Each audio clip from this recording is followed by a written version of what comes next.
my name is Kelsey, and today I'm going to be talking about some things you can do to protest from home if you cannot go outside and protest in the streets.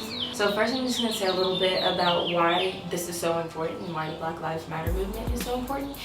It's because it's not that we're protesting killings, we're protesting the right to live. Because you're black, you get killed, you're black, they're automatically profiling you for that job, you're black, you can't get into that AP class. There's so many things surrounding this movement, and that's what we're all marching for, the right to live. So I'm just gonna go ahead and get started with some things you can do, and I hope you find this helpful. Okay, so the first thing that I have that you can do is to be a protester's contact. What a protester's contact is keeping in touch with the protester out on the streets to make sure they're okay, and also being there and having their emergency contact in case something does happen, or making sure they have lawyers or the bail funds, which there's many law firms supporting people pro bono.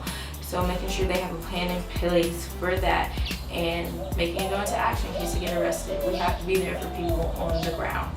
Another thing I have for y'all if you're protesting at home is to make signs for the protesters, because they do need this to protect them in case rubber bullets come at them or any other harmful thing that the police are sending their way.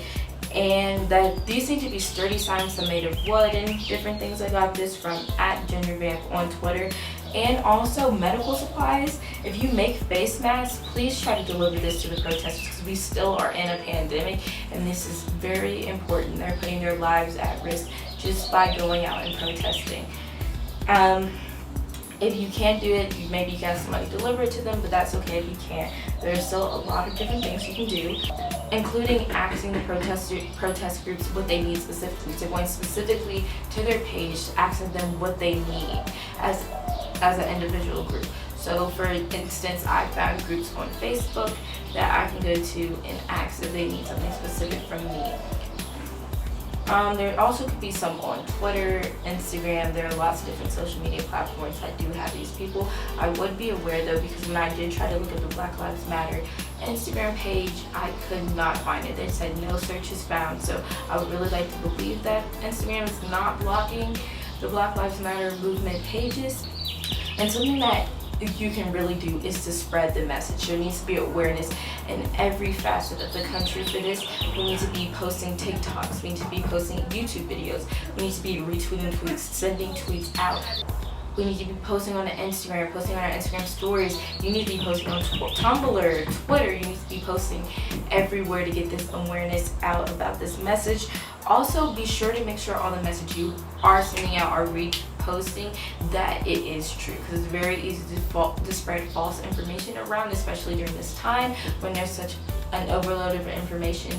We need to really make sure we're sending out the correct information. Another thing that we can do is to participate in blackouts.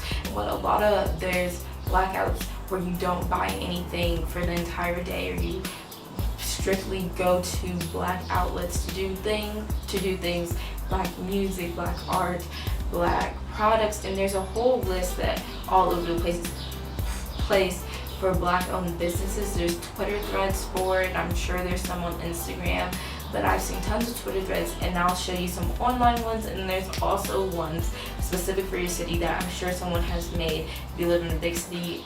If not, maybe you could be the one to start that in your town, so you can go to black-owned businesses.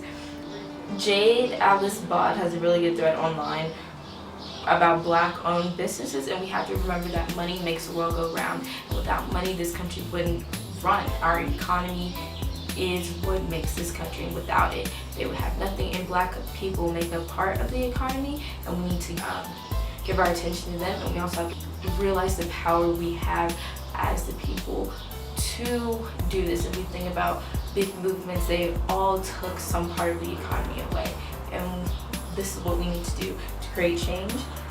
Another thing we can do is to sign petitions. There's petitions for Breonna Taylor, for George Floyd. There's so many petitions, different things we can do.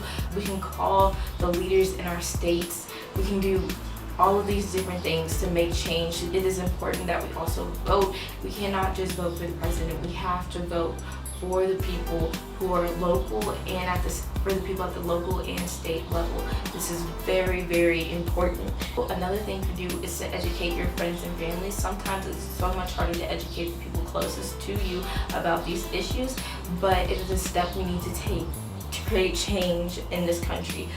And another thing we can do, if you cannot donate money, which I know a lot of teenagers do not have jobs, so they cannot donate their own money, and a lot of times people need that money for their families to support themselves. So if you cannot donate money, there is a video on Zoe Amir's YouTube where it's just all the funds from this video are going to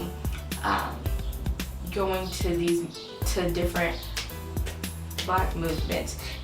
Another thing I also want to add is that we really need to diversify our sources. So watching the news, going on Twitter, we need to be diversifying our information so we can get the most, because we cannot create change in a country where we only know half of the information. And thank you for watching this video. I hope you found ways to protest at home.